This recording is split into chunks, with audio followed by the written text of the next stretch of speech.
Good morning, good afternoon, whatever part of the world you're in. I decided to just jump on this live, LinkedIn live. You could be watching this from Twitter or from X, probably watching this from YouTube, wherever you are. Welcome to my live. I'm not going to be here for long. It's Friday afternoon in the UK, and just like any other person, thank God it's Friday. Looking forward to the weekend. Wrapping up early, getting ready tomorrow. It's my Sabbath, so getting ready for that. So wrapping up work early, and I know you're keen to wrap up work early too. Typically we're logging off way before 5 p.m. on a Friday, right? So I'm not looking like how I typically would look with my lipstick and my makeup done and everything. I've just moved recently, so my house is a bit of a mess. I'm in my office. In this corner of the office is the only sane spot of the house right now.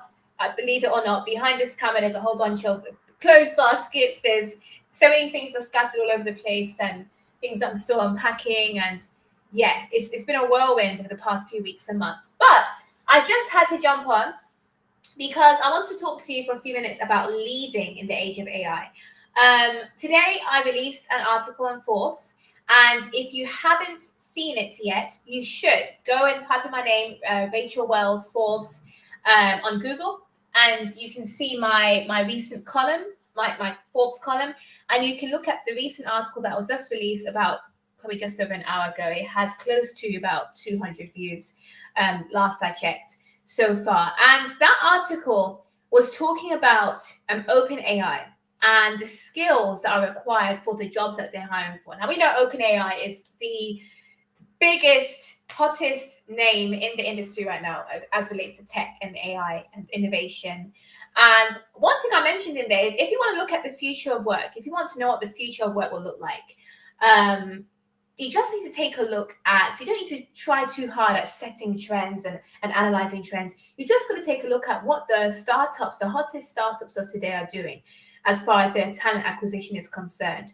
When I look at OpenAI and I see they have over 300 roles that they're recruiting for right now across the world, not just in their San Francisco HQ, but also in London, also in just different parts of the world, as well as remotely, for those of you who want to work remotely. But my focus was not so much the jobs.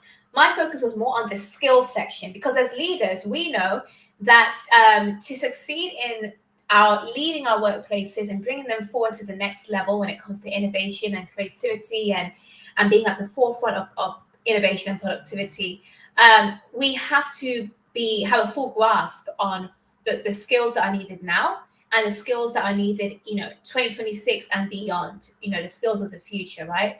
These are the core skills. And you hear those skills alluded to a lot in reports like Coursera's job skills report that I frequently reference in my articles.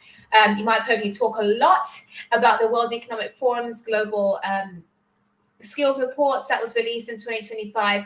They release it almost every year, and I always talk about those reports because that tells us kind of what the state of the economy is right now as far as skills are concerned. But one thing I like to do is this morning when I was researching for my article, I decided to browse through the hundreds of OpenAI roles. Obviously, I didn't read through every single one of them. It was quite a bit. But I got a gist of what they're looking for. And the gist that I got is it's skills over degrees. It's skills over and not just skills over degrees. It's technical skills equal to power skills. And sometimes power skills even more than technical skills. And this is something that we know and we've been talking about for a while, but it was just reinforced when I was looking at my article today and researching for it. For example, I'll give you an example. There's this one job posting. Right now, OpenAI is hiring for an engineering manager role, okay? For ChatGPT Core, that's the team.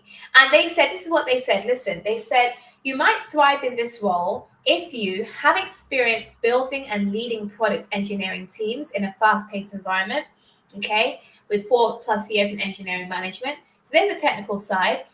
Care deeply about DEI and have a track record of building inclusive teams. Take pride in building delightful, high-quality product experiences.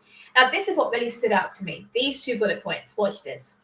Have a strong track record of coaching engineers to achieve their peak potential. and are comfortable with ambiguity and rapidly changing conditions. You view changes as an opportunity to add structure and order when necessary. I thought, wow, dynamite. That absolutely blew my mind. Listen, what they're saying here is they're looking for an engineering manager, first of all, who has a strong track record, not just of general leadership and management, but of coaching engineers. Now that brings me back to my next point.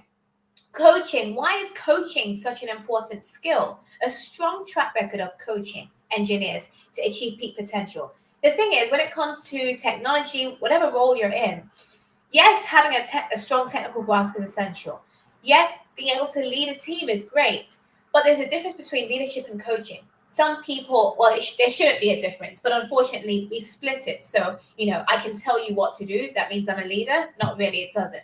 You need to be able to coach your team to explore their full potential.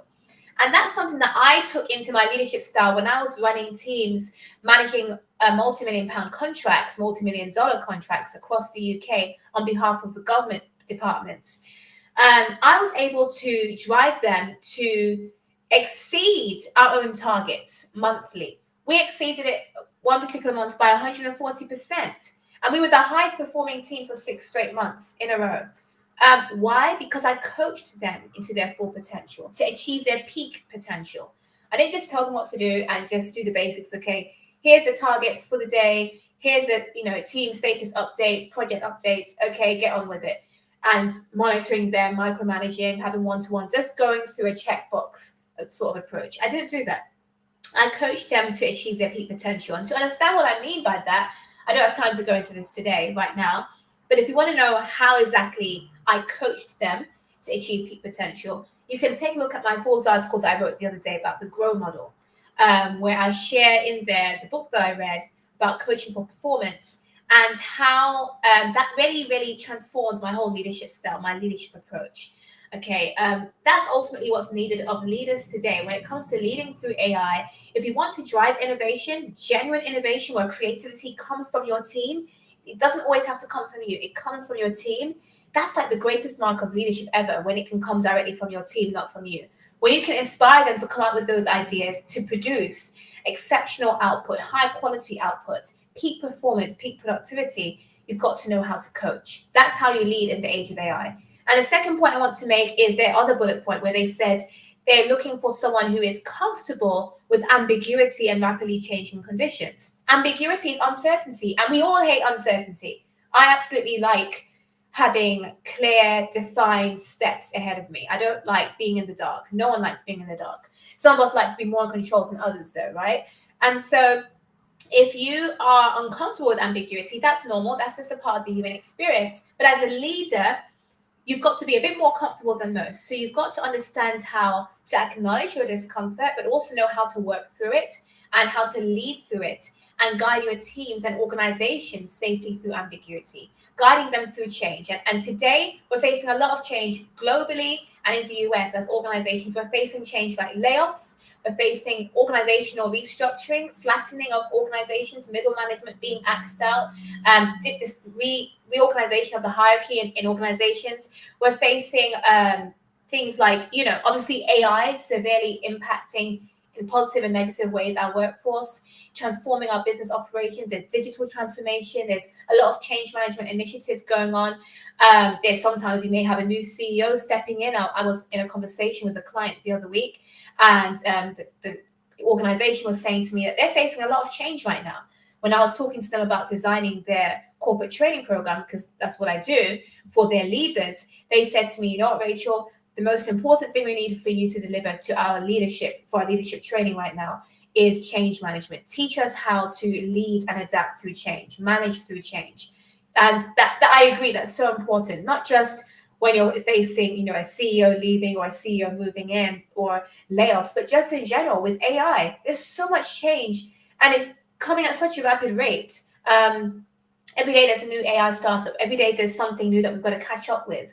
ChatGPT release this, release that. There's so many new features and it's hard to catch up with it all. And so with that, you've got to learn to be able to thrive through change, thrive through the unknown, and put the pieces together and be able to confidently lead your team through that, and add structure and clarity and order and direction and be able to communicate well through that ambiguity and change. Even right now, we're facing a big time of ambiguity and uncertainty. Look at the US government right now. Without delving too much into politics, the US government right now is shut down. It's been a few weeks and there's a lot of ambiguity. You know, if you work for the federal government, I'm sure you're probably thinking, what's going to happen next for my job or for my team? You know, when we get back, are we going to get paid? And all these questions that are coming up as a result of this shutdown. And then we have companies as well who are dependent on the services of federal agencies or are dependent on, you know, if there are dependencies, right? We talk about that a lot in project management. There are dependencies. As a result, there's a ripple knock-on effect, that this federal government shutdown is having on other organizations and companies who are maybe suppliers or who are other sorts of stakeholders that work with these federal agencies that are shut down. And that can impact your morale and your business turnover in the long run. So knowing how to navigate that as a leader is so important. And that's why right now I'm currently occupied in preparing for my client, preparing that leading through change module to teach their managers. They have a few hundred managers, and I'm teaching their managers how to adapt, lead through change, lead through ambiguity, protect your own mental health and well-being. There's that self-leadership aspect, but there's also the aspect of knowing how to be that voice of reason and calm and maintain clarity through the ambiguity. And so that's what I wanted to share with you today. Just wanted to check in, see how you're doing, share my face, and just say that when you're leading in a time of AI, it's not all about the technical skills. You need, as a leader, you need to learn resilience, adaptability, and you absolutely need to know how to coach your team to achieve their full peak potential. All right. So that's it from me today. I hope you have a fantastic weekend. I'm looking forward to resting this weekend. I'm so drained. Last week it was my brother's birthday. I was up until like 3 a.m. making birthday cake and still trying to work through all the boxes unpacking with my mom, and it's just been an absolute, say a nightmare, not a nightmare, but it's been quite tiresome, to say the least. So I'm looking forward to resting tomorrow and spending time with the Lord, my Sabbath. And I hope you do so too. I hope you have a good rest this weekend. And I'll see you next week in my next Forbes article. All right, take care. All the best.